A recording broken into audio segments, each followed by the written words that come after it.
Não se preocupe, senhor. Vai ficar tudo bem. 3 minutos para o primeiro dia no emprego dos sonhos. Chuva, pressa, segurança gritando. Ele podia ter desviado, mas escolheu ajoelhar. Segurou papéis encharcados de um desconhecido, ofereceu comida e um vale-refeição. O que Rafael não sabia é que aquele mendigo era o dono do prédio, um CEO disfarçado testando corações. Nesta história, a gentileza vira prova e o poder tenta comprar silêncio. Mas quando os números falam, a cidade inteira escuta chovia fino quando Rafael Duarte, com o crachá ainda cheirando a plástico, dobrou a esquina correndo. O segurança apitou: "Não pode parar aqui." O primeiro dia na Germano Global já começava com tropeço. 3 minutos para o horário. Uma poça, um escorregão, a pasta quase cai. Ele se recompõe, respira, mira as portas de vidro. É então que vê o homem sentado na calçada, roupas rasgadas, sacolas rasas, um olhar azul que fita o chão como quem procura migalhas de dignidade. As pessoas desviam. Ninguém para. Rafael olha o relógio. 08h57. Todo o treinamento mental, chegar cedo, observar, não chamar atenção, evapora quando o homem tenta se levantar e derruba tudo. Papéis molhados, um pão pela metade, um casaco encardido. Rafael ajoelha, abre o guarda-chuva, recolhe cada coisa com cuidado como se segurasse pedaços de uma história quebrada. "Obrigado", diz o homem, voz rouca, quase um sussurro. "Você está com frio. Fique com meu lenço. E este vale refeição", responde Rafael. O homem hesita, aceita. O azul dos olhos não combina com a sujeira. A firmeza ali, um juízo silencioso. O apito do segurança ressoa de novo. "Anda, rapaz. Vai perder a hora." Rafael se ergue, molhado, corre para o saguão. Antes de entrar, escuta o homem dizer sem olhar: "A gentileza é um espelho. Um dia você vai precisar dele." Rafael atravessa as portas. O piso de mármore reflete um jovem ofegante, atrasado, mas inteiro. Ele não sabe ainda que o mendigo que ajudou é o verdadeiro dono daquele prédio. O CEO Augusto Germano em silêncio, testando corações em uma manhã de chuva. A capital regional onde Rafael acabara de chegar não dormia. Avenidas largas cortavam bairros cheios de vida, ônibus iam e vinham como marés, e os prédios do centro erguiam espelhos para o céu. Do outro lado do rio, a periferia respirava no ritmo do comércio de esquina.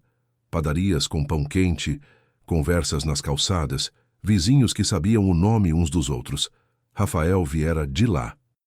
Cresceu dividindo o quarto com o irmão, estudando a luz amarela da cozinha, decorando fórmulas entre o barulho do liquidificador e do rádio antigo da mãe.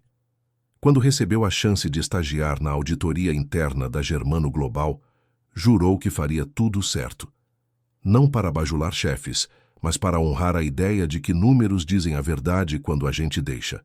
Por isso treinou. Chegar cedo, vestir-se de forma discreta, ouvir mais do que falar e jamais trapacear. Sabia que no 23º andar, onde as decisões são ditas em voz baixa, não existe misericórdia para quem erra. Mas ele acreditava que trabalho honesto, ainda que tímido, abre portas que bajulação nenhuma abre. Os corredores da empresa ficavam frios como clínicas. Quadros com palavras grandes pregavam valores: transparência, integridade, resultado. Rafael queria acreditar neles. O que ele não sabia é que aquelas molduras brilhantes escondiam sombras com nome e sobrenome. O CFO, César Valença, mantinha um sorriso de catálogo e um relógio caro que marcava sempre a sua hora. Mas havia também rumores, notas repetidas, contratos sem escopo, apelidos internos como Eclipse. De onde vinham? Para onde iam? Quem lucrava? As perguntas chegariam a Rafael cedo demais. E você que está ouvindo me conta aqui nos comentários de qual país e de qual cidade acompanha esta história agora. Quero mapear nossa família espalhada pelo mundo. Se estiver curtindo essa narração novelesca de justiça e escândalo, aproveita e se inscreve no canal. É rapidinho e me ajuda a trazer episódios ainda mais intensos. Vem comigo até o fim. Na catraca, o bip soou tímido, como se pedisse licença para existir. Do outro lado, carpete cinza, portas numeradas, silêncio de escritório caro. A recepcionista Beatriz mirou a barra molhada da calça de Rafael e o cabelo domado às pressas. Estagiário novo? Rafael Duarte, auditoria interna. Sala 23.07. Bate antes. Ana Clara Furtado, supervisora, não tirou os olhos do relógio ao vê-lo. 9:03. Sabe a política da casa? Sei. Desculpe, Desculpas são a moeda menos valorizada aqui. A mesa de Rafael ficava ao fundo, perto da janela. Ao lado, pilhas de pastas com etiquetas. Contratos internos, verificação. O analista veterano Ricardo levantou o queixo num cumprimento solidário. Júlia, atrás do monitor, sorriu com os olhos. Primeiro trabalho, disse Ana Clara, pousando um bloco. Amostragem de despesas do projeto Eclipse. Confere, assina, arquiva, sem heroísmos. O sistema mostrou notas muito parecidas, descrições idênticas para serviços diferentes, 3 lançamentos no mesmo dia para consultorias com nomes quase iguais. Rafael marcou dúvidas, mas guardou para depois. No corredor, um grupo abriu passagem para o CFO, César Valença. Terno azul petróleo, gravata precisa, relógio caro. O sorriso não chegava aos olhos. Bom dia, equipe. Gosto de ver gente ocupada. Sempre, respondeu Ana Clara. Pronta. César olhou rapidamente para Rafael, como quem cataloga uma peça. De volta ao computador, Rafael tentou buscar Eclipse nos diretórios. Achou siglas, mas bateu em acesso negado. Anotou. Às 11h, Ana Clara o chamou numa sala de vidro. Não invente moda, Duarte.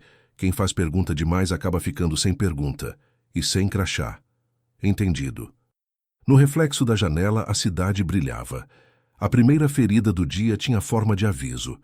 No almoço, a chuva virou chuvisco. Rafael desceu com um sanduíche embrulhado e pouca fome.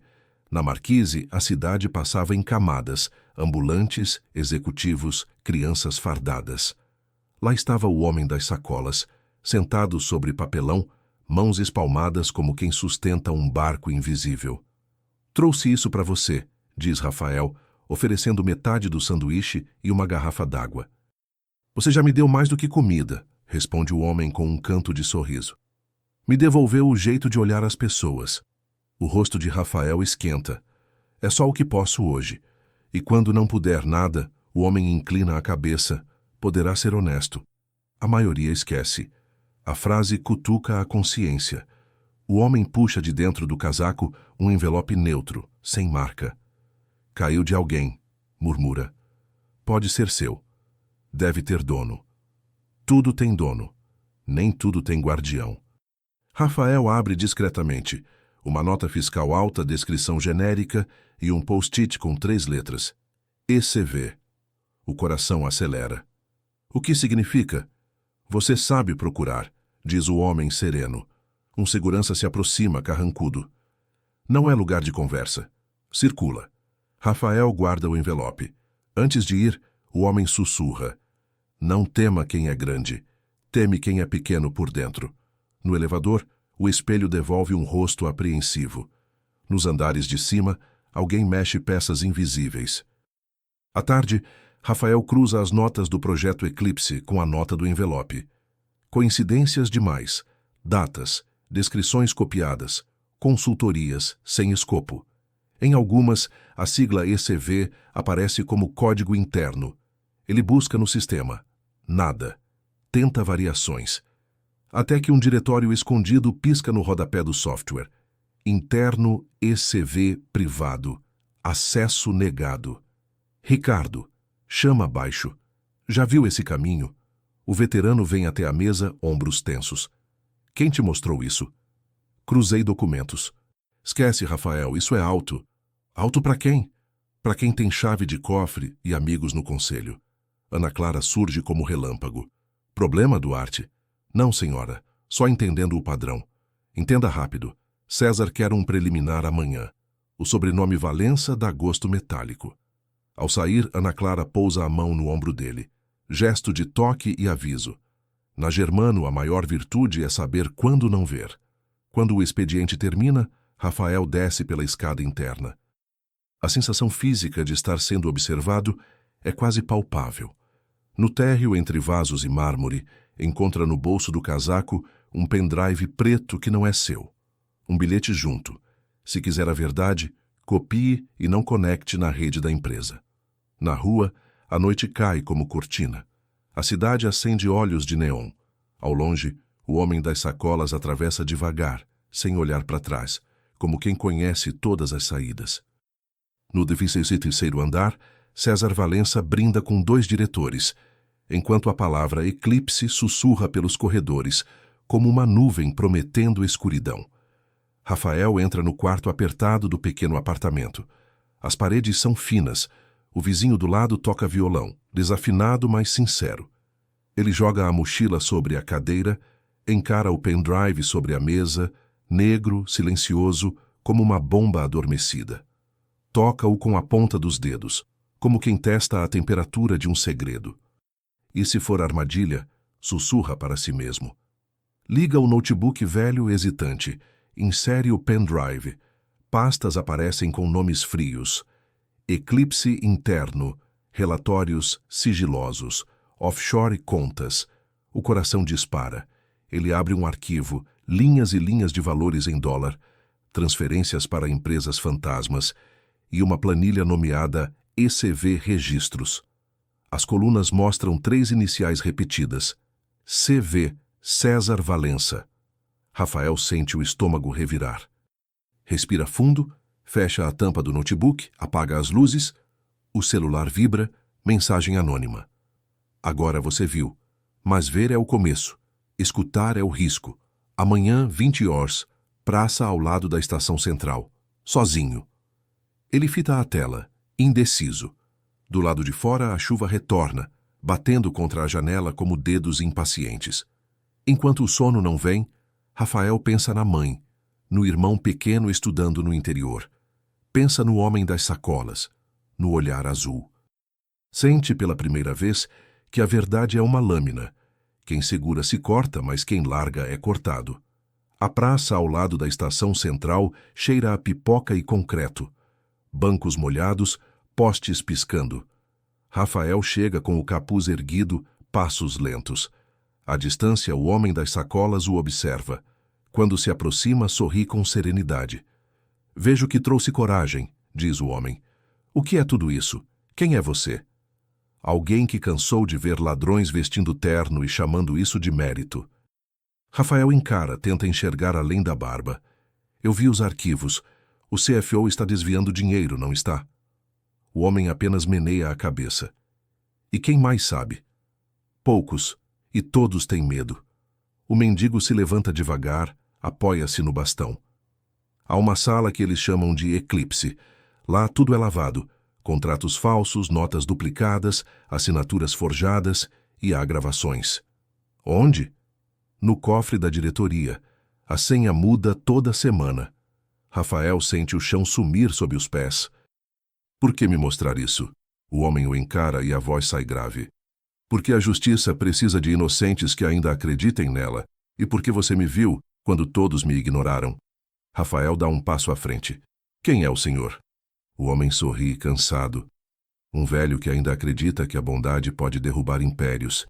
Antes que Rafael insista, um carro preto estaciona. Homens de terno descem. O mendigo se mistura nas sombras. Rafael corre. Atrás dele, um dos homens fala no rádio. O garoto tem o pendrive. O jogo começara. Rafael chega em casa ofegante. As luzes piscam. O celular vibra. Não fale com ninguém. O próximo passo é escutar. Ele tenta dormir, mas sons no corredor o mantêm alerta. Passos lentos, como se alguém rondasse. De repente, um papel é deslizado por baixo da porta. Um simples post-it. Eles sabem. Ele corre até a janela. Um carro preto parado. Motor ligado. O medo o paralisa. Apaga o celular, esconde o pendrive dentro do forro da mochila. No dia seguinte, na empresa, Ana Clara o observa demais. Dormiu mal, Duarte? No limite, senhora. Espero que não se envolva em fofocas de corredor. Aqui, curiosidade mata carreiras. O CFO César Valença aparece ao fundo, voz de veludo e veneno. Ana Clara, venha até a sala de reunião. Quero todos os relatórios do eclipse hoje. O olhar dele cruza o de Rafael por um segundo. Frio, medido. Um predador analisando presa. Mais tarde, Rafael encontra um e-mail interno estranho em sua caixa. Nova senha de cofre Germano 23. Mas não devia recebê-lo. Era restrito a diretores.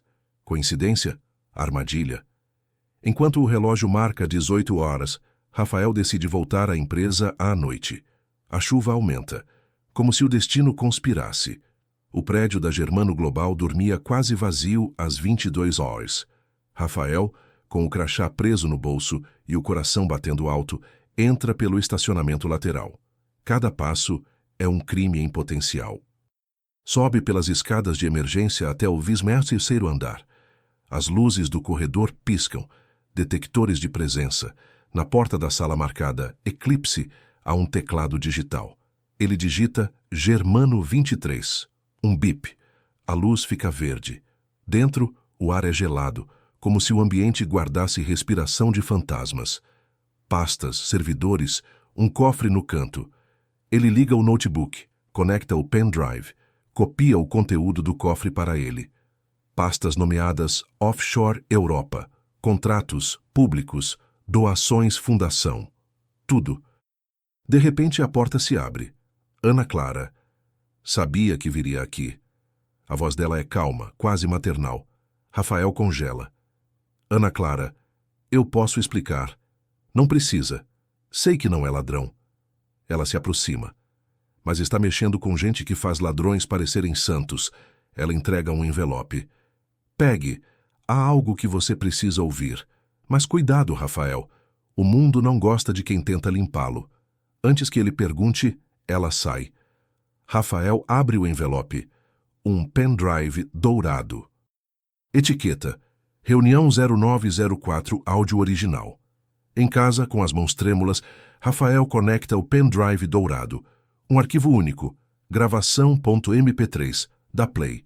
Vozes ecoam. A de César Valença e outro homem. Não se preocupe. O velho Germano não aparece há meses. Está doente. Ninguém saberá.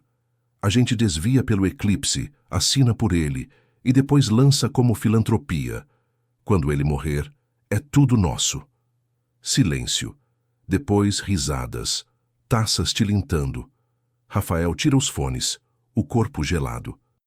O velho Germano, o o homem das sacolas, o mendigo era ele, disfarçado, testando quem ainda era honesto. De repente, o celular toca. Número desconhecido. Duarte. Voz rouca, inconfundível. Aqui é Augusto Germano. Rafael fica mudo. Sei o que você ouviu. E sei que agora está em perigo. O senhor era o homem na calçada. E você foi o único que me viu. Amanhã, venha ao estacionamento leste, 7 da manhã. Traga tudo. E se for uma armadilha? Só há uma armadilha. O silêncio. A ligação cai. Rafael encara a janela. A cidade dorme, mas o mal não. Lá fora, um carro preto estaciona. Os faróis piscam 2 vezes. O amanhecer chega cinzento e o vento chuvoso varre o pátio do estacionamento leste como se quisesse limpar a cidade de seus segredos. Rafael chega às 7 em ponto, o coração batendo num compasso estranho, metade medo, metade coragem. Um sedã simples estaciona 2 vagas adiante. O motorista sai andando, e do banco de trás emerge o homem das sacolas, mas agora de barba aparada, roupas discretas, olhar azul cortante. Ele se aproxima sem escolta, como quem não deve explicações a ninguém. Sou Augusto Germano, Rafael, diz sem rodeios. O que você ouviu ontem é parte de um quebra-cabeça. Rafael engole seco. O senhor está disfarçado há quanto tempo? Tempo suficiente para saber quem aqui trabalha por convicção e quem trabalha por desvio. César Valença acredita que me afastou com boatos de doença. Eu o deixei acreditar. O áudio prova o conluio, sussurra Rafael. É um começo. Precisamos da assinatura e do vínculo contábil. Há um relatório fantasma chamado ECV7. Ele amarra as transferências às empresas de fachada. Sem esse relatório, César dirá que é brincadeira de edição. Onde está? Em uma pasta física no arquivo morto. O cofre tem cópia, mas a física tem rastros de tinta, carimbo e o número de série do formulário, coisas que resistem à desculpa digital. Rafael respira, atento. Ana Clara me entregou a gravação. Ana Clara é dura, mas não é corrupta, afirma Augusto. Ela sabe onde o corpo está enterrado e me dá tempo. Você vai ao arquivo hoje. Eu vou abrir uma fresta. E se César perceber? Ele já percebeu que algo mudou. Mas ainda não sabe que você é a mudança. O arquivo morto fica no subsolo, frio de cimento, cheiro de papel antigo e metal, prateleiras altas, corredores estreitos e lâmpadas que piscam quando alguém passa. Rafael desce com um formulário de solicitação simples, o crachá pendendo do pescoço como um sino de alerta. A atendente, Dona Zuleide, folheia o papel, confere a assinatura. Pedido assinado por César Valença. Ela estranha. É raro vir coisa com a assinatura dele. Rafael sorri sem mostrar dentes. Foi uma demanda de última hora. Corredor C, seção 7, pasta ECV 7. Mas a chave está com a segurança. No rádio chiado, ela pede apoio. Um guarda chega, abre a porta com um range longo que parece um aviso. Dentro, caixas catalogadas. ECV 1, ECV 2, ECV 3. Rafael passa os dedos, sente a poeira colar na pele, até encontrar ECV 7. A lombada carrega um carimbo meio apagado. Uso restrito. Diretoria. Ele abre. Ali estão planilhas impressas com séries de cheques, carimbos de recebimento, cópias de notas com microimpressão e, no final, um memorando. Por ordem do CFOC Valença, alinhar lançamentos Eclipse ao centro de custo 304 AZ. Assinatura H. Furtado. Rafael fecha os olhos um segundo. Se aquilo for verdadeiro, Ana Clara assinou operacionalmente, talvez sem saber da extensão. Encontrou? O guarda pergunta impaciente. Sim, senhor. Preciso digitalizar. Só na sala ao lado, com autorização. Zuleide aparece com um formulário extra. Assina. O scanner canta. Ding. Cópias salvas. Ao guardar tudo, Rafael sente um perfume caro. Quando se vira, César Valença está na porta, sorrindo sem alegria. Bom dia, Duarte. Procurando história antiga, é? O subsolo parece encolher ao redor de Rafael. César Valença dá 2 passos para dentro, como um gato que já sabe onde a presa se esconde. ECV7 é material sensível. Quem autorizou? Ele pergunta suave. O setor de auditoria tem autonomia para a amostragem, responde Rafael controlado. César observa Zuleide e o guarda, como quem escolhe plateia. Devolva a caixa. Eu mesmo encaminho o que for necessário. Rafael fecha a tampa. Já digitalizei as páginas com microimpressão, carimbos e memorando. O sorriso de César desmancha 1 milímetro. Que ousadia para o primeiro mês, Duarte. O senhor sempre foi ousado, devolve Rafael, surpresa até para si mesmo. A ponto de assinar pelos outros. Silêncio curto. O guarda muda o peso de perna. César endireita o paletó. Cuidado para não confundir procedimentos com crime. Ele se aproxima, baixo.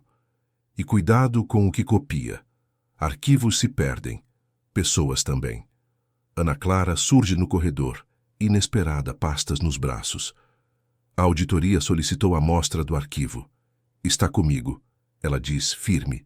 Os olhos de César afiam. Excelente. Então assuma a responsabilidade por qualquer extravio. Assumo, ela retruca, plantada no chão como uma coluna antiga. César recua, mas não cede o olhar. Hoje à noite teremos revisão de diretoria. Quero um preliminar de Eclipse. Ele vira as costas e some pelo corredor. O silêncio volta, carregado. Ana Clara encara Rafael. Você brinca com fogo. Eu trouxe água, ele diz, mostrando discretamente o pendrive. Ela inspira, fecha os olhos. E talvez eu tenha o vento. Envie-me o que tem, sem passar pela rede da empresa. De volta ao 26º andar, Rafael e Ana Clara se trancam numa sala de reunião menor, persianas fechadas. O som do ar-condicionado cobre a conversa como uma chuva artificial. Vou falar e você grava aqui, offline, diz Ana Clara, entregando um gravador antigo. O projeto Eclipse começou como um centro de custo temporário para acelerar pagamentos internacionais legítimos. César percebeu a brecha e criou empresas satélite. Notas frias, contratos gêmeos. Eu assinei operação sem saber a extensão. O memorando traz sua assinatura. Traz. E eu suporto a responsabilidade do que assinei. Mas César assinou por Augusto mais de uma vez. Ela coloca sobre a mesa duas folhas, uma assinatura famosa e uma outra quase gêmea, porém sem a pressão de caneta que Augusto sempre usa. Perícia grafotécnica derruba isso. Rafael mostra o áudio do jantar, vozes, taças, o plano. Falta o elo com as offshores. Ele conclui. O elo está no servidor espelho, fora do domínio da Germano. Eu sei o apelido, Lanterna. Ana Clara anota num papel. Lanterna.isv, porta 8443. Se tentarmos pela rede, queimamos tudo. Não pela rede. Ela abre a bolsa e tira um roteador portátil e um notebook limpo. Eu também me preparei. Rafael a encara surpreso. Você não é quem parece ser, ele comenta. Ninguém aqui é, ela responde. Mas alguns de nós ainda escolhem. O notebook limpo conecta. Linhas de comando surgem. Ana Clara digita senhas que apenas uma veterana guarda nos ossos. Uma pasta comprimida aparece. Lanterna backup.tar. Rafael segura o fôlego. Baixar? Baixar. E salvar fora daqui. A cidade anoitece do outro lado do vidro, um mapa de luzes nervosas. O download chega a 100%, e Rafael grava duas cópias em pendrives diferentes. Um preto, um dourado. Ana Clara apaga rastros, fecha o notebook limpo, guarda o roteador portátil. Hoje César vai exigir o preliminar, diz ela. Você entregará um relatório inofensivo, o bastante para enganá-lo, e guardará as lâminas reais para o momento certo. Qual momento? Ela o encara, como quem mira um precipício e calcula o salto. O jantar de gala da Germano Global, daqui a 2 semanas. Conselho, imprensa, fornecedores. Augusto aparecerá.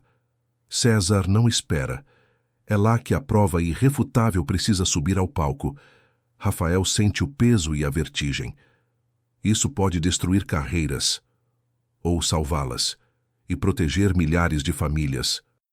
Uma notificação aparece no monitor de Rafael. Solicitação de reunião. César Valença, 19 réu. Sala A.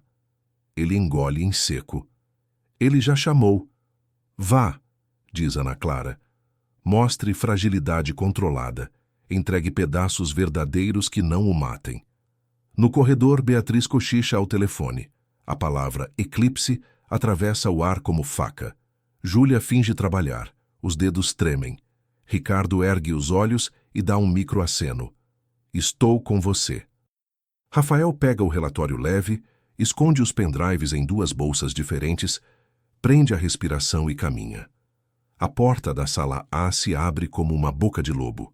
Lá dentro, César espera, sorrindo com a calma de quem acredita ter vencido antes de lutar. Sente-se, Duarte. Vamos falar de lealdade. O relógio marcava 19 horas quando Rafael Duarte entrou na sala A. O ar-condicionado parecia frio demais, propositalmente. As paredes de vidro refletiam o interior como espelhos duplicando a tensão. César Valença estava de costas, observando a cidade noturna pela janela. Ele girou devagar com um sorriso que não chegava ao olhar. Sente-se, Duarte. A voz era de seda, mas o tom escondia aço. Você está crescendo rápido aqui. É bom e ruim. Rafael obedeceu, mantendo as mãos firmes sobre o joelho. Ruim, senhor. Quem cresce rápido demais chama a atenção. César ajeitou o paletó, sentando-se de frente. E a tensão É uma moeda cara nesta empresa. Um silêncio pesado se instalou. Do outro lado do vidro, o movimento dos elevadores criava sombras fugidias.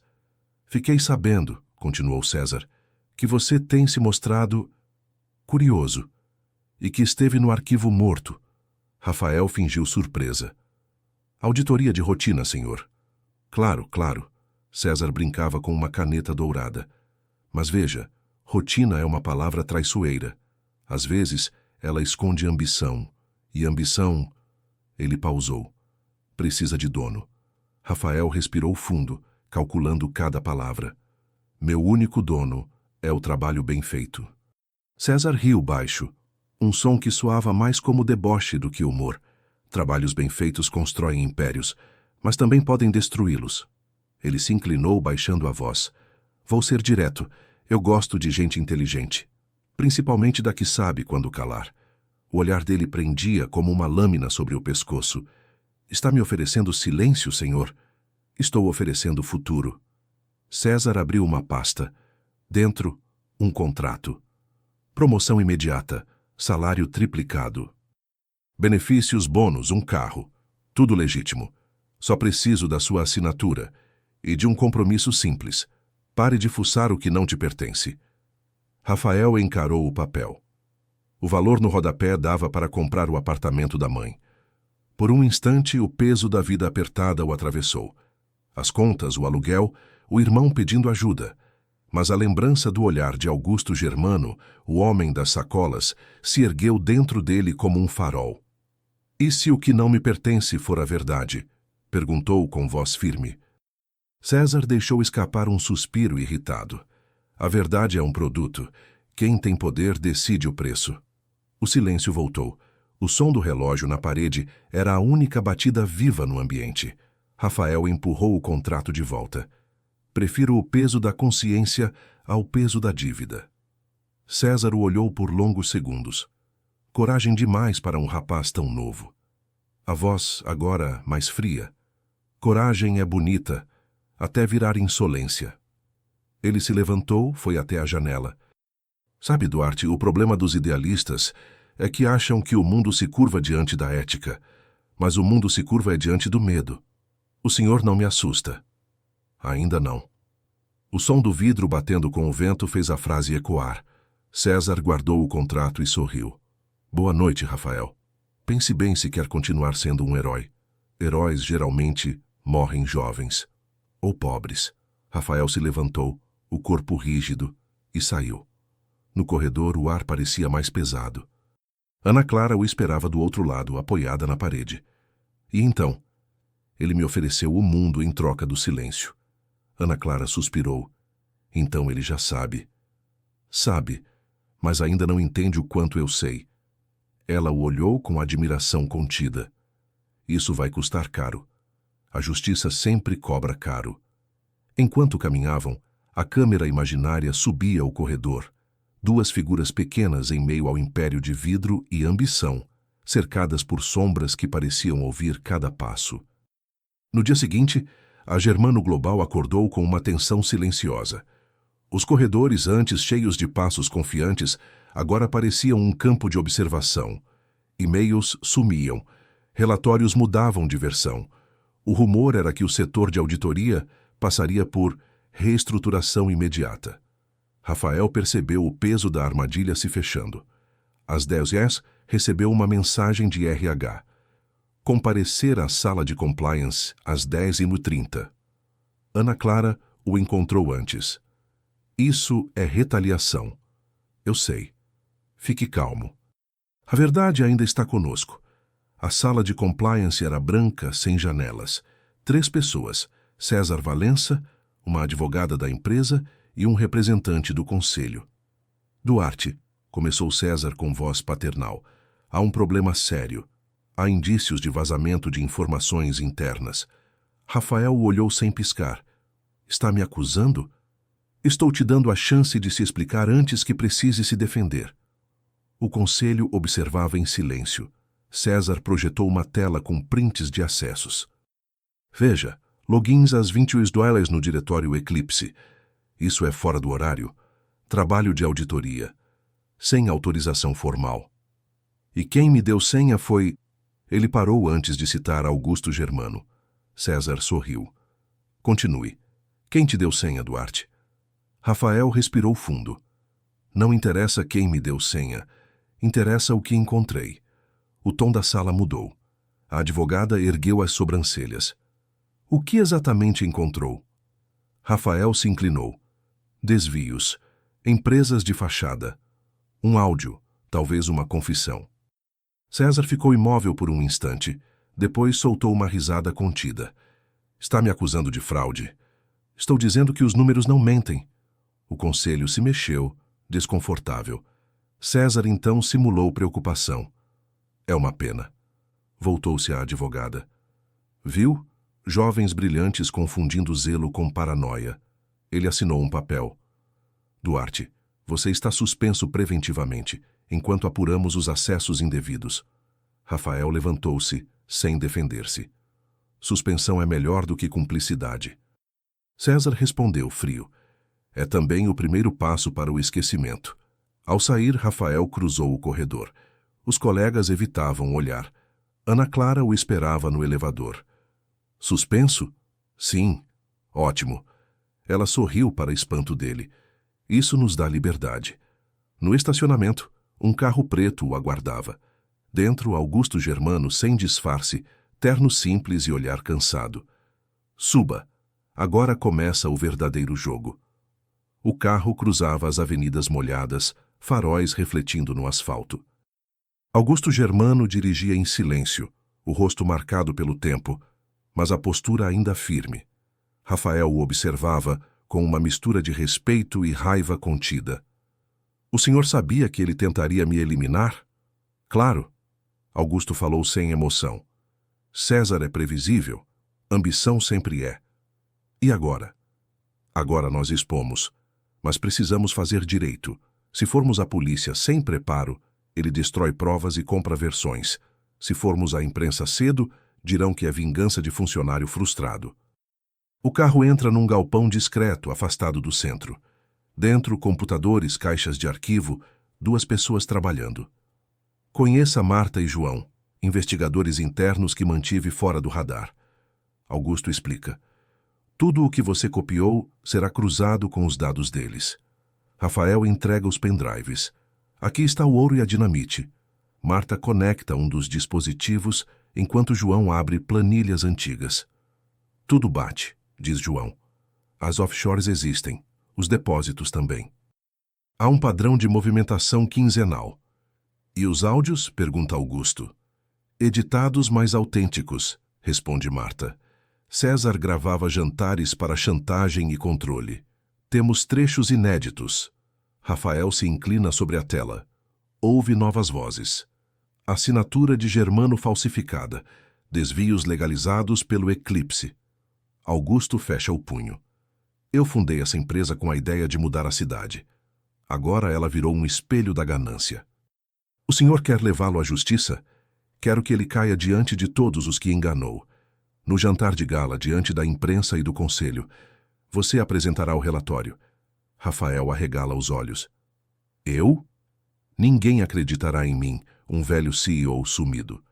Mas em você, o rapaz punido por procurar a verdade, sim. Silêncio. O peso da missão o invade. E se ele tentar me impedir? Ele vai tentar.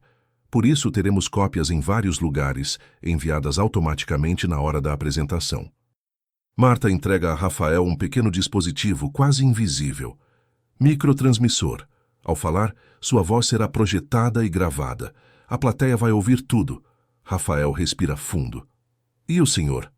Eu estarei lá. Pela última vez. A câmera imaginária se afasta do galpão, mostrando o trio entre papéis, computadores e sombras. A cidade brilha lá fora, indiferente, enquanto dentro a justiça começa a tomar forma. A manhã seguinte nasceu com um sol indeciso, quebrado por nuvens que pareciam remendos de uma noite mal dormida. Rafael Duarte acordou antes do despertador, a cabeça latejando com os ecos do que havia prometido. Falar no jantar de gala, diante do conselho e da imprensa, com a cidade inteira prestando atenção. No celular, 2 mensagens, uma de Ana Clara seja discreto, olhe notícias internas. E outra, sem remetente identificado, você não chega ao jantar.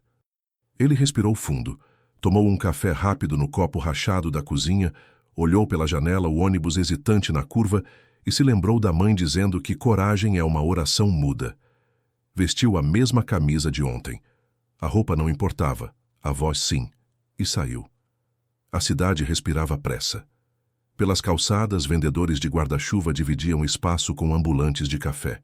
Os prédios erguiam a cara indiferente de sempre, como se crimes pudessem atravessá-los sem deixar sombra. Ao chegar à Germano Global, o clima estava diferente. Corredores vazios demais, portas entreabertas como bocas com segredos presos entre os dentes, e um cheiro sutil de fumaça. Beatriz, a recepcionista, digitava ociosa, evitando o olhar de Rafael. Quando ele cumprimentou, ela fingiu não ouvir. Na tela atrás dela, um aviso cintilante: manutenção emergencial, arquivo morto temporariamente interditado. O estômago de Rafael apertou. Desceu as escadas laterais, cortando o ar frio do subsolo. A cada lance, o cheiro de fumaça ficava mais nítido, um traço dolorido de papel queimado. No patamar final, 2 seguranças e uma fita amarela barravam a passagem. Dona Zuleide chorava, sentada num banco de metal, leque na mão e olhos vermelhos. César Valença estava ali, impecável, terno cinza claro, uma expressão de falsa chateação desenhada no rosto. Infelizmente, disse César ao vê-lo, houve um curto-circuito numa régua antiga. Perdemos algumas caixas, nada essencial. Já mandei digitalizar o que sobrou. Rafael engoliu o impulso de avançar. Os olhos buscaram a estante C, seção 7, onde repousava SV7. O metal preto chamuscado denunciava que as chamas sabiam para onde correr. Uma cena perfeita demais para ser acidente. No radinho preso ao peito de um segurança, vozes trocavam códigos. Setor liberado, mas atenção com a imprensa. Imprensa? A notícia de um pequeno incêndio num subsolo não viraria pauta, a menos que precisasse parecer transparente. Esse cheiro não é de curto, é de propósito, murmurou Ana Clara, surgindo ao lado de Rafael, os cabelos presos e o rosto pálido. Eles queimaram o passado. E a digitalização? Ele perguntou, manso, como se fosse burocrata entre outros. Vão apresentar como salvamento heróico. Ana Clara sorriu sem humor. E o que não convém, perdeu-se. César percebeu a conversa e encurtou a distância, ladeado por 2 seguranças. O sorriso dele era uma moeda velha, polida até brilhar. Duarte, preciso que assine estes termos de suspensão, disse oferecendo uma pasta. É temporário, por prudência institucional. Já assinei ontem, respondeu Rafael sem tocar no papel. Houve atualização. César ergueu ligeiro a sobrancelha. Coloquei uma cláusula para resguardar você de qualquer responsabilidade pelo incidente de ontem à noite. Rafael sustentou o olhar. Ontem à noite. Ou seja, sabiam que ele visitara a sala Eclipse e inferiam que poderia ser atrelado ao acidente. Um laço pensado para envolvê-lo com seda. Não estive aqui à noite, disse Rafael com a sinceridade que às vezes soa como ironia aos ouvidos que não a suportam. Todos nós estamos sempre aqui, retrucou César ambíguo. A empresa mora em nós, não é? Deu um passo à frente e baixou a voz. Seria uma pena se você confundisse justiça com fúria. O mundo não gosta de jovens que pretendem corrigi-lo. O mundo morde. A palavra ficou pendurada no ar. Morde. Um alarme disparou breve, como um soluço eletrônico. Marta e João, os investigadores internos de Augusto, surgiram na extremidade do corredor vestidos como técnicos de manutenção, com crachás provisórios e um carrinho cinzento. Ana Clara entendeu o sinal antes de Rafael. Aproximou César com uma pergunta burocrática sobre seguros e perícia. Podemos ter acesso ao relatório da brigada? Quem assinou o laudo? Enquanto isso, pelo canto, Marta pescou com um gancho magnético uma caixinha metálica caída sob uma prateleira semi-queimada. João abriu discretamente. Revelou microfilmes, cópias antigas, quase arqueológicas, de registros contábeis. ECV7 estava ali, em microscópicos negativos de documentos guardados por mania de algum arquivista metódico. O coração de Rafael bateu mais alto. As provas que resistem ao fogo. César, porém, não à toa, farejava ruído.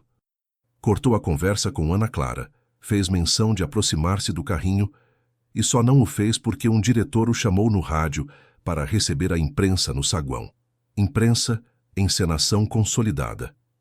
Ele partiu, deixando seu perfume caro como uma assinatura invisível. O corredor voltou a respirar. Marta entregou a microcaixa para Rafael num gesto curto, escondido pelo movimento de ajustar o carrinho. João sussurrou. Temos duplicata. Vai com você. Outra com Augusto. Ana Clara exalou alívio duro. Ele pensa que venceu porque queimou o papel, e então olhou para Rafael como quem confia fogo a um rio. Mas a cidade adora uma história de renascimento. No saguão, flashes. César dava declarações mansas sobre incidente controlado e compromisso com a transparência. Rafael, subindo as escadas discretas, sentiu a ironia que costuma preceder a verdade. Quando o vilão faz discurso de virtude, é porque já houve passos atrás. Na rua, o vento levou um pedaço de cinza ao rosto de Rafael. Era leve, quase imperceptível. Como o último vestígio de uma mentira que, para se proteger, precisou se queimar. Ele guardou a microcaixa no forro da mochila, olhou para o céu e pensou em Augusto Germano, na cidade, na mãe. O caminho até o jantar de gala seria uma travessia de vidro sobre brasas. Ele não podia errar o passo. À tarde, num galpão escondido entre armazéns desativados, Augusto Germano juntou a equipe.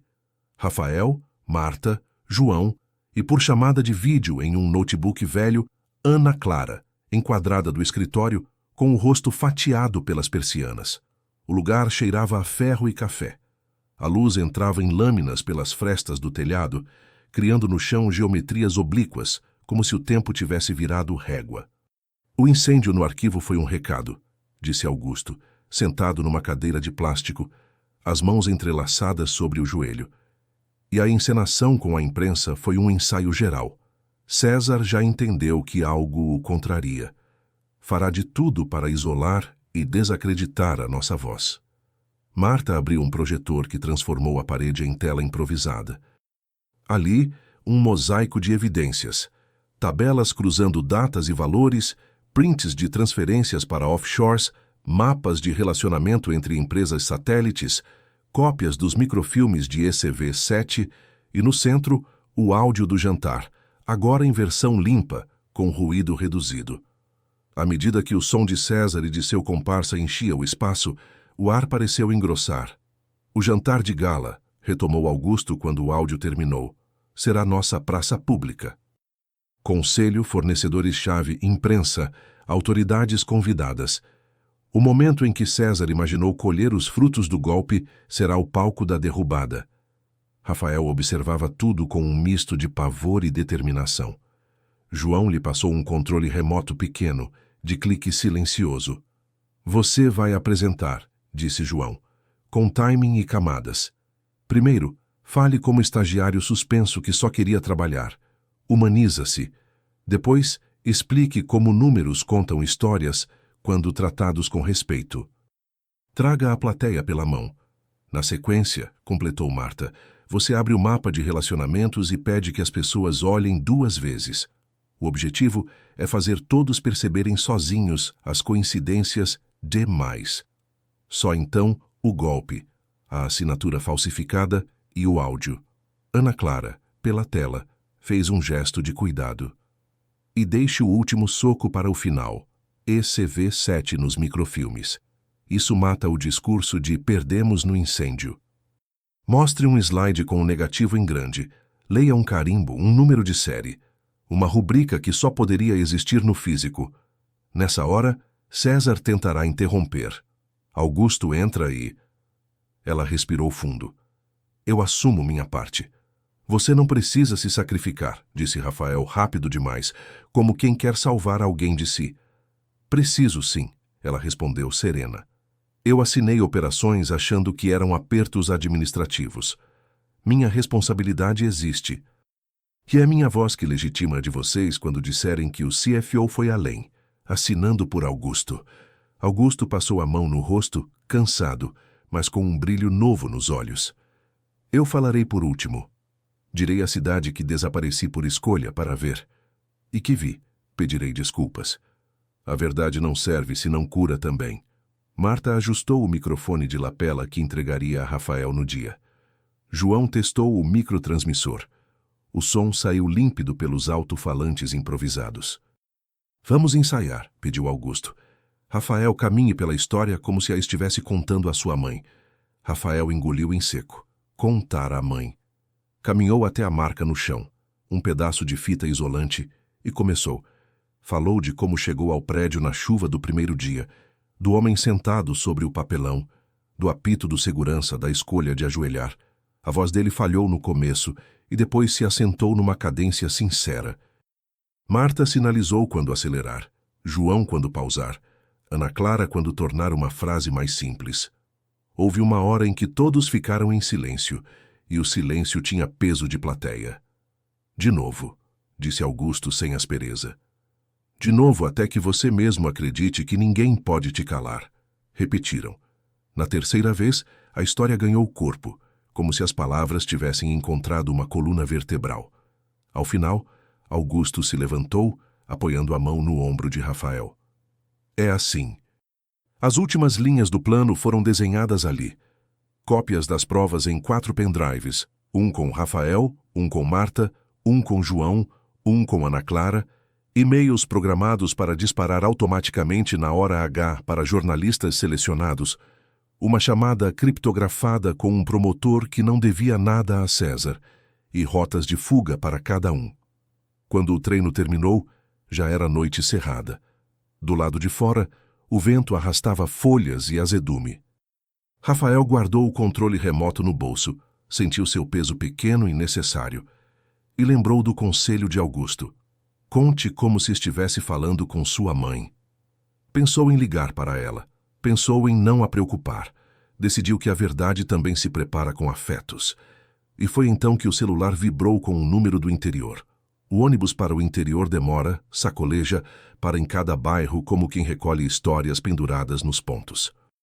Rafael seguiu viagem com a testa encostada na janela, observando recrudescer as cores da cidade grande até se diluírem em telhados baixos, postes mais afastados, terrenos baldios, um mercado com fachada desbotada, uma pracinha com academia de ferro e crianças desenhando no chão com gravetos. Ao descer, o cheiro de pão e chuva formou uma mistura que era infância. A rua da mãe inclinava levemente, tão familiar que os pés pareciam saber cada pedra. A casa, pintada de azul claro com manchas de tempo, tinha a porta encostada. Dona Sônia, pequena e firme, mexia um feijão na panela. Ao ouvir o rangido, levantou o rosto. O sorriso veio antes da bronca. Meu filho. Abraçou-o por inteiro, como quem mede saúde por contato. Tá magro, tá com olheira, tá trabalhando direito? Ele riu sem graça. Tô tentando. Tentando é verbo de gente correta. Ela ajeitou o cabelo dele. Tua avó dizia que tentação maior que a fome é a de desistir. Sentaram-se à mesa. O feijão borbulhava como quem guarda conversas. Rafael contou por alto. O emprego, a chuva do primeiro dia, um homem na calçada, a gentileza que virou caminho. Evitou os detalhes que fariam a mãe perder o sono, mas não escondeu a verdade principal. Alguém poderoso roubava muitos e ele tinha provas. Provas? Ela repetiu baixando o tom. Meu filho, prova é faca de 2 gumes. Mas tem coisa que a gente segura porque, se soltar, corta alguém mais fraco. Eu tenho medo, mãe. Ele não disfarçou. Medo de falhar, medo de que não acreditem, medo de que me tirem tudo. Ela pousou a mão sobre a dele. Medo é o nome que a coragem usa quando ainda está escolhendo a roupa. Rafael sorriu, e um nó foi desfeito. O relógio da parede marcava uma hora que sempre parecia tarde na casa deles. Dona Sônia levantou-se, abriu uma gaveta antiga e tirou um envelope pardo, marcado por dobras e anos. Teu pai guardava isso, disse, entregando. São recibos do tempo em que ele trabalhou numa firma que sumiu sem pagar direitos. Ele lutou, mas não tinha estudo, nem quem o ouvisse. Eu guardei para lembrar que a justiça do pobre é uma estrada longa. Você tem voz, meu filho. Use por ele também. Dentro do envelope, recibos carimbados, cartas sem resposta, anotações à caneta. A caligrafia trêmula do pai pedia o que lhe era devido. Rafael segurou os papéis com cuidado. Eram leves como folhas, pesados como anos. Sentiu que a luta presente tinha raízes antigas. Por trás dos gráficos e offshores havia o rosto do pai, o rosto de tantos. Eu vou até o fim, disse, a voz firme. Não por glória, por respeito. A mãe encheu o prato dele, insistiu que comesse. Entre garfadas e silêncios, falaram do irmão mais novo, das contas, do telhado que precisava de conserto, da vizinha fofoqueira que agora cuidava do neto. A vida pequena alinhava grandes decisões, como se tudo fosse parte da mesma colcha. O cuidado com a panela, a coragem do discurso, a precisão do documento.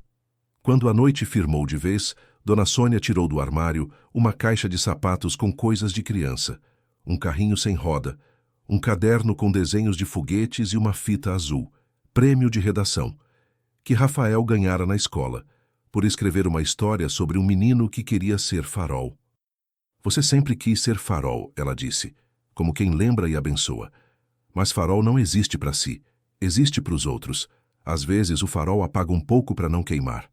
Ele a abraçou longo, como quem ancora antes da tempestade.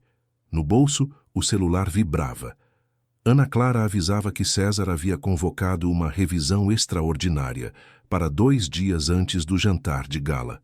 Tentativa de atalho. Tentativa de matá-los no vestiário, antes do palco. Ele vai tentar, murmurou Rafael afastando-se devagar. Mas eu não vou sozinho. Dona Sônia o acompanhou até o portão. A rua, úmida, cheirava a terra viva. O ônibus tardava, como se a cidade grande tivesse esquecido de buscar aquele filho por alguns minutos a mais. A mãe guardou o envelope do pai nas mãos de Rafael. Leva, e apontou para o peito dele. E leva daqui também. Quando você falar, teu pai vai estar ouvindo. E essa gente grande, se Deus quiser, também. O farol da noite acendeu em Rafael por dentro. Ele sorriu, respirou a coragem que tinha nome de casa, e quando o ônibus finalmente dobrou a esquina, prometeu a si mesmo que o jantar de gala seria mais que um evento. Seria o dia em que a voz do pobre entraria pela porta da frente. A convocação veio como um raio seco. Revisão extraordinária. Sala do Conselho, 18 horas. Chovia menos, mas a cidade parecia guardar tempestade nos ombros. Rafael Duarte entrou no elevador com o rosto decidido e a mochila leve. Leve de objetos, pesada de provas. Ao lado dele, Ana Clara segurava uma pasta de cartolina velha, como quem carrega memórias que insistem. No andar do conselho, o carpete abafava passos e a parede coberta por fotografias da história da Germano Global contava uma versão muito cuidadosa do passado. Na sala, César Valença já os aguardava com 3 conselheiros, 2 diretores e o advogado da empresa. Beatriz, a recepcionista, trazia café com uma espécie de culpa nos olhos. Ricardo e Júlia estavam no fundo, como plateia de tribunal. Augusto Germano não estava, pelo menos não visível. O ar parecia medido em porcentagem de oxigênio.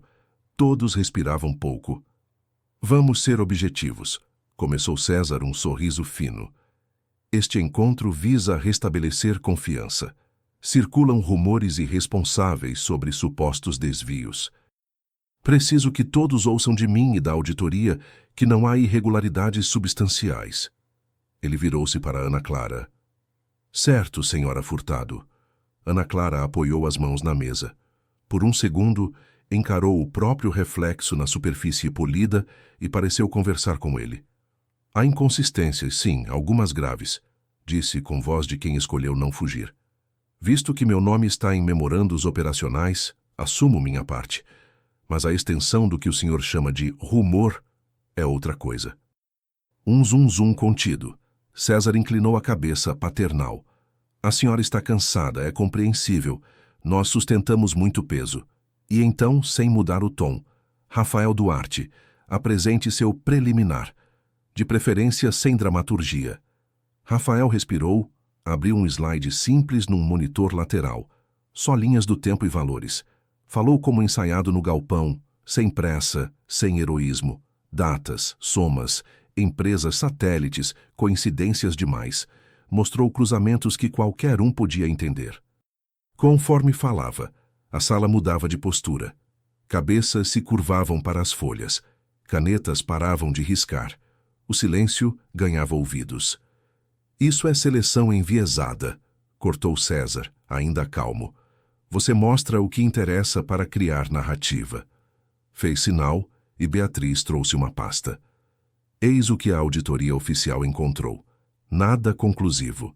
Rafael olhou para Beatriz, que desta vez sustentou o olhar, e num gesto quase imperceptível, negou com a cabeça quando César não via.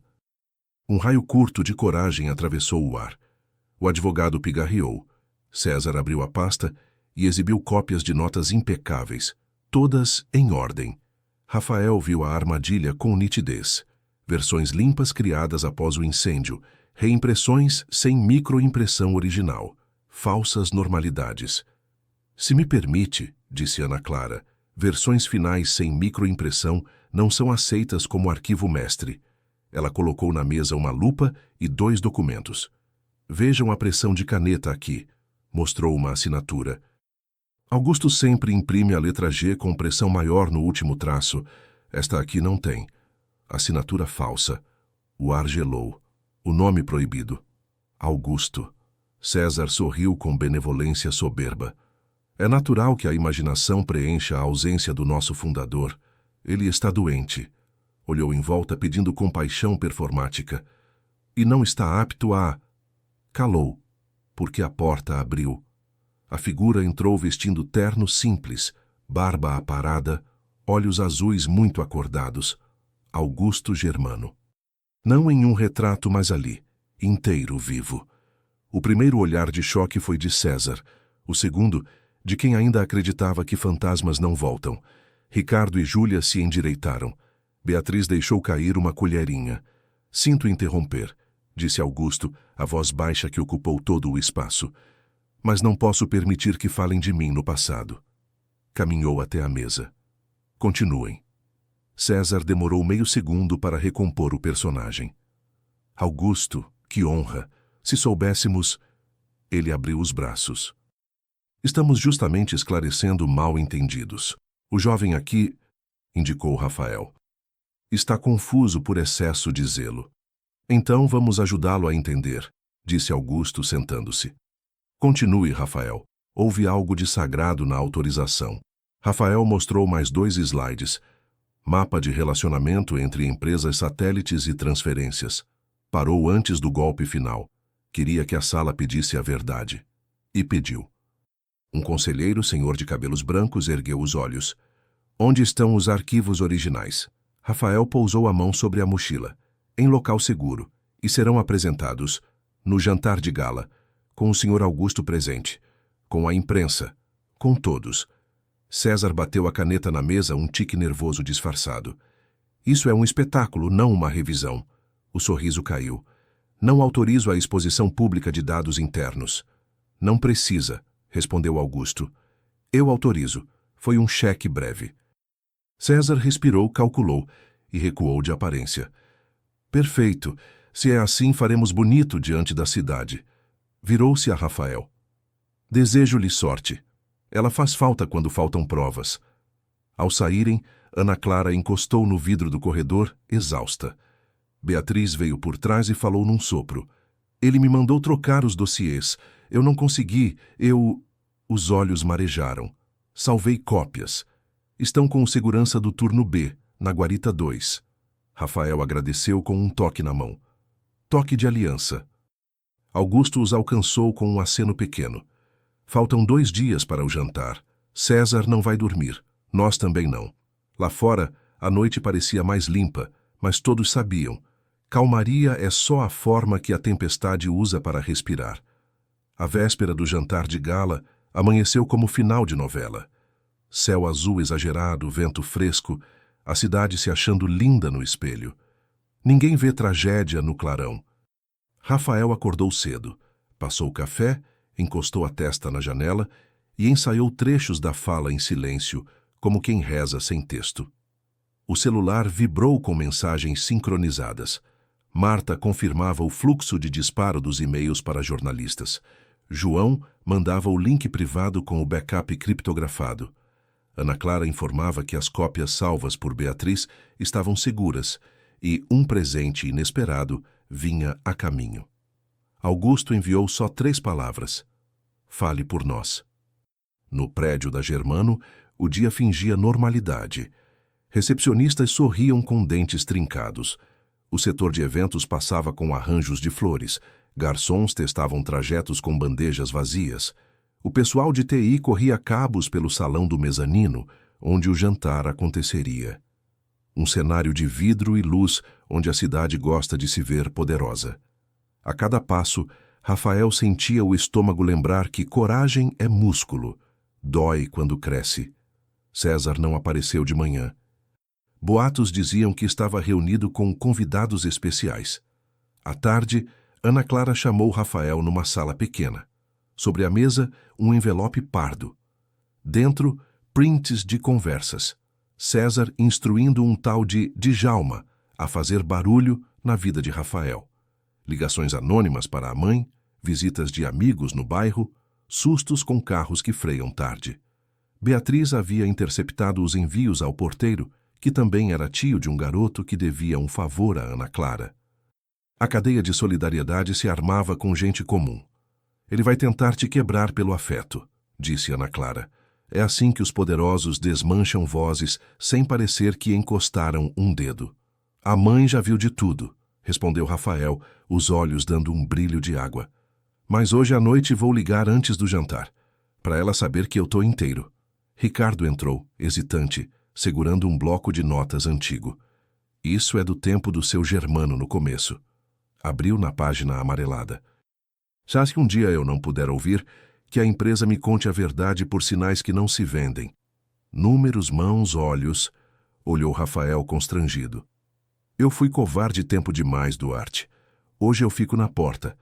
Se alguém tentar cortar energia, se alguém quiser impedir a imprensa, eu grito. Os minutos correram para a noite. Ao entardecer, Marta e João testaram pela última vez o microtransmissor. Ana Clara passou com Rafael os slides. Augusto escreveu num cartão 2 frases. Não ataque pessoas. Descreva condutas. Não peça ódio. Peça justiça. E o entregou como quem passa uma herança. Beatriz, pálida e firme, posicionou na bolsa as cópias salvas. Lá fora, num canto apagado da garagem, Djalma, o capanga, falava ao telefone. Tá tudo certo. Se o moleque for pro palco, tem apagão na hora do áudio. Contato da TI é meu. Desligou sorrindo e não percebeu João tirando uma foto do reflexo dele na janela do carro. Prova para o promotor. Anoiteceu.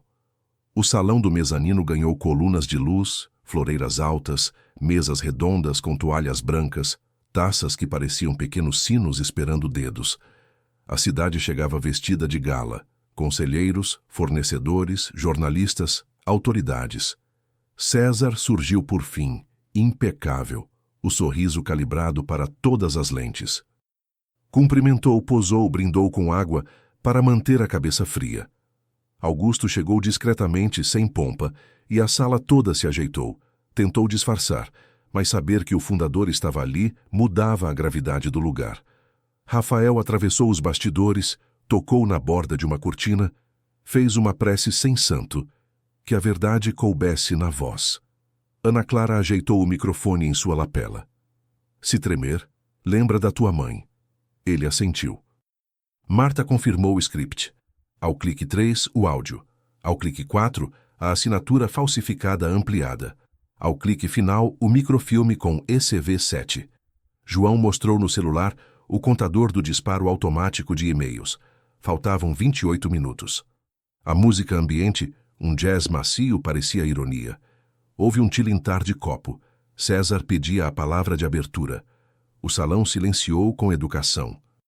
Ele falou em legado, em responsabilidade social, em tempestade que passa e deixa lição, numa referência velada ao incêndio. Em seguida, chamou um jovem extraordinário, exemplo de meritocracia, Rafael, para compartilhar um estudo sobre boas práticas de auditoria. Enquadramento perfeito. Elogiar para domesticar. Rafael subiu. A luz o recortou como num palco de teatro. Procurou Augusto entre as mesas. Encontrou o azul firme dos olhos. Recebeu um aceno quase invisível. Lembrou-se do cartão no bolso e começou. Boa noite, disse Rafael, a voz no tom de conversar com a mãe na cozinha. Eu sou estagiário. Fui suspenso. Voltei hoje para falar de números. Algumas risadinhas contidas. Outras pessoas se inclinaram para a frente, interessadas. Ele projetou o primeiro slide. Uma linha do tempo simples com 3 datas e 4 valores. Explicou como números contam histórias, se a gente escuta. Mostrou 2 notas iguais com descrições diferentes. Pediu que olhassem 2 vezes. Uma senhora jornalista antiga ajeitou os óculos. Um conselheiro rabiscou um guardanapo. César manteve o sorriso. Esta empresa cresceu com a cidade, continuou. E quando a cidade deu menos, a empresa devolveu escola, hospital, praça. Apontou para os quadros na parede. Isso aqui não é ornamentação, é pacto. O público relaxou um grau, confiou um fio. Rafael clicou. O mapa de relacionamentos apareceu, linhas conectando empresas satélites a contas offshore e aos centros de custo do projeto Eclipse. Ele não acusou ninguém. Descreveu condutas, duplicidades, coincidências, rotas de ida e volta do dinheiro. Deixou a sala pensar. César interrompeu curto. Com todo respeito, isso é interpretação. Sim, respondeu Rafael mansamente. Toda leitura é interpretação. Por isso a gente confere a caligrafia. Clique. Assinaturas na tela. À esquerda, documentos reconhecidos de Augusto Germano. À direita, assinaturas gêmeas com pressão diferente na letra G. Ana Clara levantou-se na mesa ao fundo e disse, alto, para que as câmeras ouvissem. Fui eu quem assinou memorandos operacionais. E errei, mas não assinei por Augusto. Silêncio tenso. Quem assinou por ele está nesta sala. Um murmúrio percorreu as mesas como vento. César riu, indulgente. Dramático. Não é drama, disse Augusto sem se levantar. E sua voz atravessou o salão. É perícia. Rafael clicou. O áudio. As caixas discretas do salão receberam o som limpo de risadas e taças. O velho não aparece há meses. Assinamos por ele. Quando morrer, é tudo nosso. A frase ficou pairando como prédios sem pilares. Houve um grito curto de alguém que derrubou o garfo. A música ambiente morreu envergonhada. César ficou imóvel um instante, e então recompôs o sorriso. Edição barata. Posso pagar 10 desses. Do lado técnico, Djalma sinalizou ao homem da TI. Apagão. As luzes do salão piscaram. O som cortou. Uma senhora levou a mão ao peito. Um garçom derramou vinho. Só que, na mesa lateral, João empurrou o gerador que trouxera escondido numa caixa de som decorativa. As luzes de emergência permaneceram, e o microtransmissor de Rafael saltou para o plano B. O áudio voltou pelas caixas externas, alimentadas por bateria. Marta sorriu por trás do copo d'água. Desculpem, disse Rafael firme. Às vezes a verdade dá interferência. Ele clicou de novo. Microfilme ECV7 ampliado ocupou o telão. A microimpressão, o carimbo, o número de série do formulário. Isto, ele disse com calma, não pega fogo. Ou pega e sobrevive. A sala prendeu o ar como se ar fosse prova. César avançou 2 passos já sem sorriso. Isto é crime. Você vazou documentos. É crime desviar o que a cidade financiou, respondeu Rafael. É crime assinar por outro.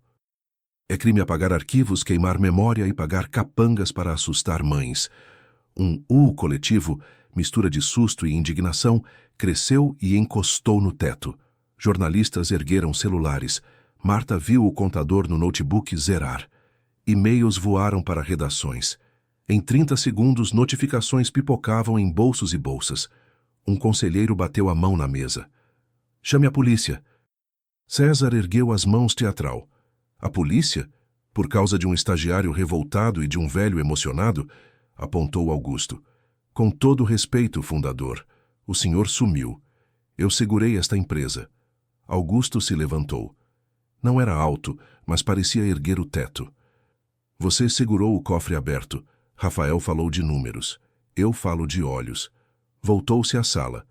Eu me disfarcei de pobre e fiquei à porta do meu prédio. Só uma pessoa me viu de verdade no primeiro dia. Ele. E apontou Rafael. O resto é uma empresa que aprendeu a não ver.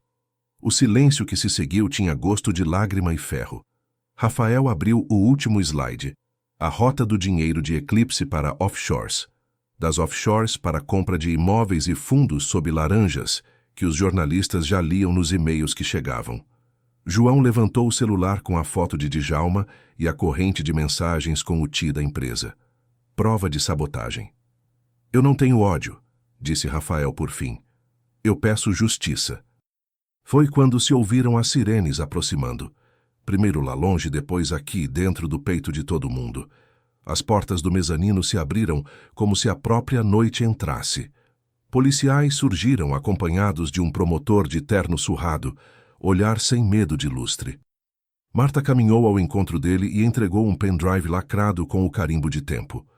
João passou uma pasta com cópias impressas dos microfilmes e prints das conversas de Djalma.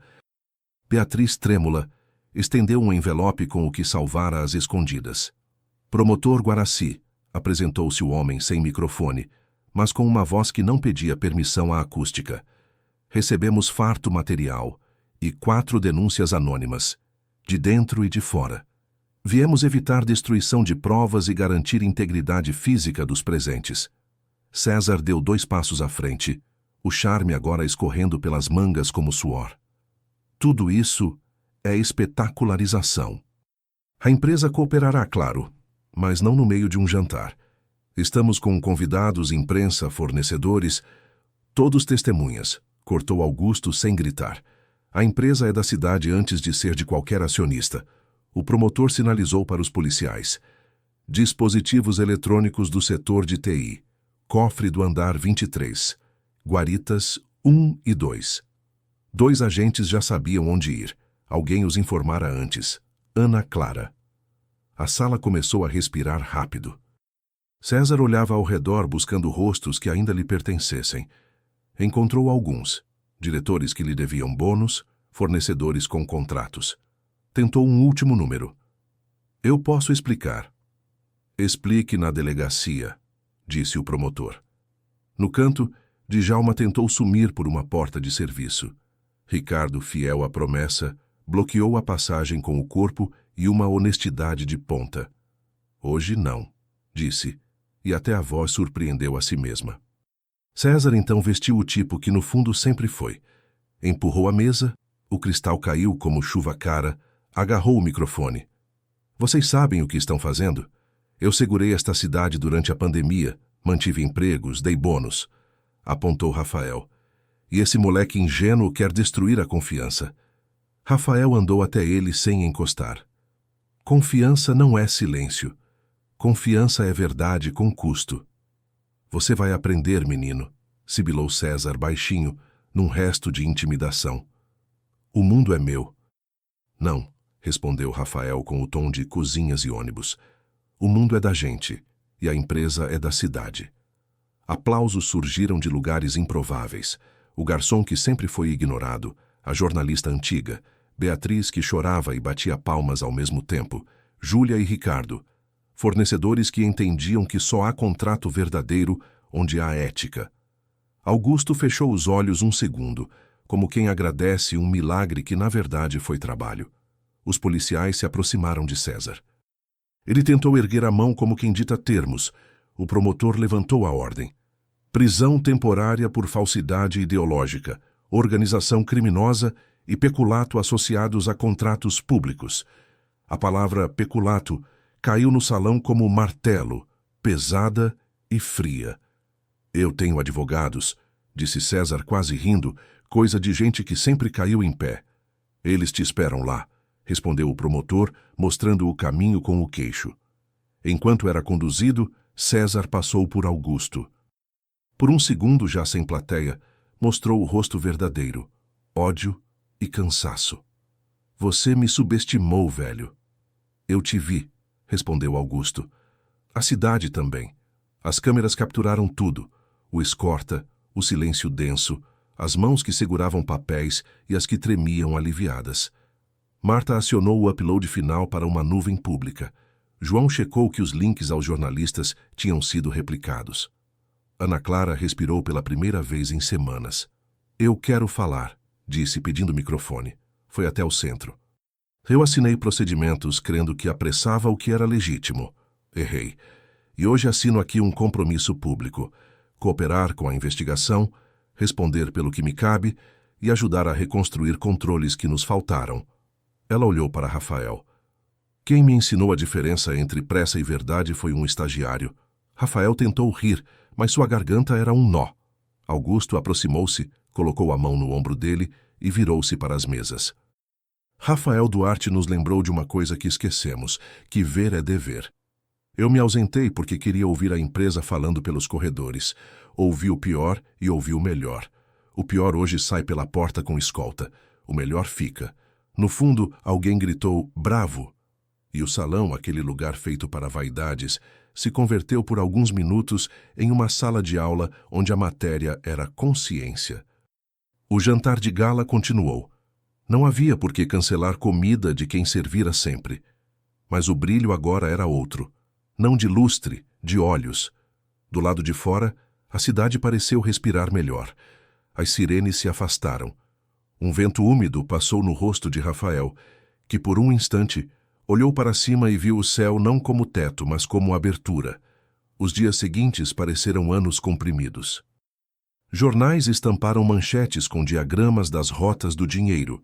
Telejornais repetiram o áudio do jantar com legendas. Redes fervilharam com debates intensos, nem sempre justos, mas necessários. Na empresa, auditorias externas foram contratadas. O promotor Guaraci instaurou inquérito. César foi ouvido, solto sob fiança em um dia, preso de novo no outro por coação de testemunha, quando Djalma tentou visitar uma tia de Beatriz e deu com o promotor na sala, tomando café. Ana Clara compareceu a depoimentos, entregou agendas antigas, destravou memórias com a exatidão de quem não quer esconder nem se poupar. Ricardo assumiu interinamente a coordenação de processos com Júlia. Beatriz foi transferida para o jurídico como assistente de documentação, lugar onde olhos honestos fazem diferença.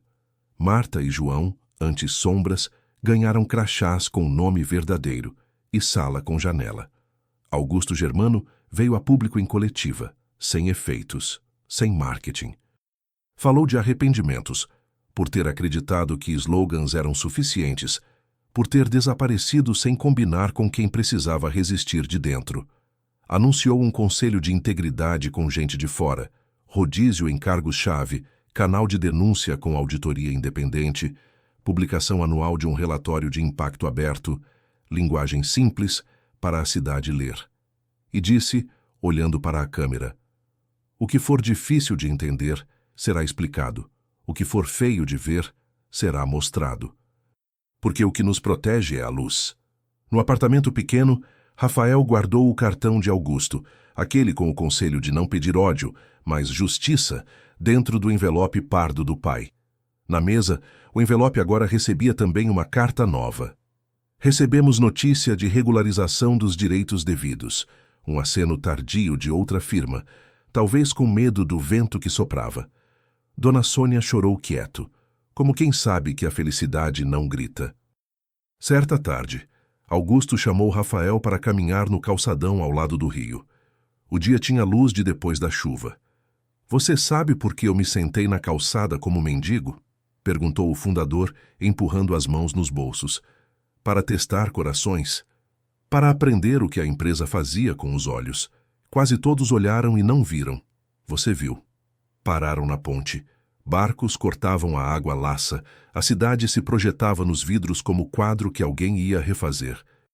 A empresa não é uma família, porque família perdoa sem medida e empresa precisa medir, disse Augusto.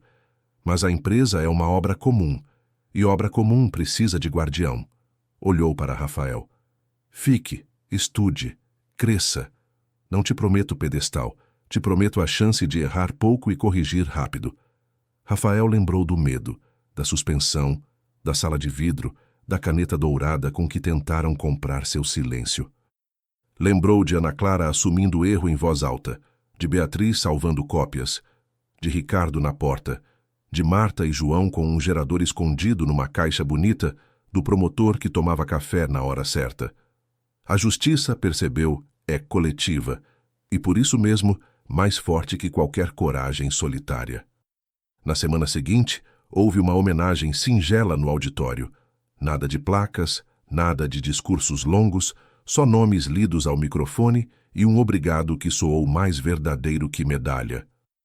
Ana Clara pediu demissão do cargo, mas ficou como consultora para reconstruir controles.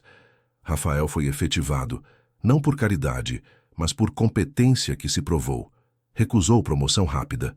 Preferiu aprender a fundo para quando a tentação vier de novo, disse rindo. Augusto anunciou que em 6 meses deixaria a presidência para alguém de fora, com olhos novos e bolsos sem dívida.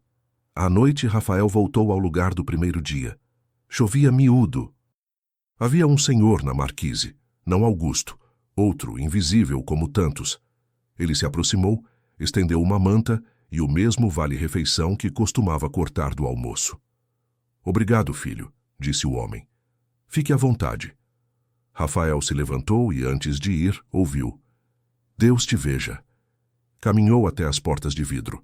O segurança, o mesmo do apito, agora só ergueu o queixo num cumprimento. Dentro, Beatriz viu pelo reflexo e abriu um sorriso que, finalmente, lhe alcançou os olhos. Ricardo mandou mensagem. Café na copa. Júlia anexou uma planilha, sem duplicidades. Marta e João mandaram um áudio com gargalhada. Ana Clara escreveu. Hoje, respira. Diante do elevador, Rafael tocou o crachá como quem benze. O bip soou diferente. Ou talvez fosse ele que agora ouvia de outro jeito. O vice-terceiro andar o recebeu sem solenidade, que é como a vida real recebe os que voltam, com tarefas. Havia um mundo de papéis honestos para atravessar. Havia gente esperando o salário limpo. Havia contratos que, quando certos, constroem escola, praça, hospital. Antes de sentar, Rafael tirou do bolso o cartão do Augusto e escreveu atrás, com caneta comum. Faróis não brilham para si. Colou na borda do monitor. A cidade do outro lado do vidro respirou junto. E por um instante, deu para jurar que o barulho do trânsito era aplauso. Se histórias de coragem e verdade falam com você, este canal é sua casa. Inscreva-se e caminhe com a nossa comunidade. Se achou esta história intensa, espera a próxima. Vem aí um caso em que um segredo de família muda o destino de uma empresa inteira.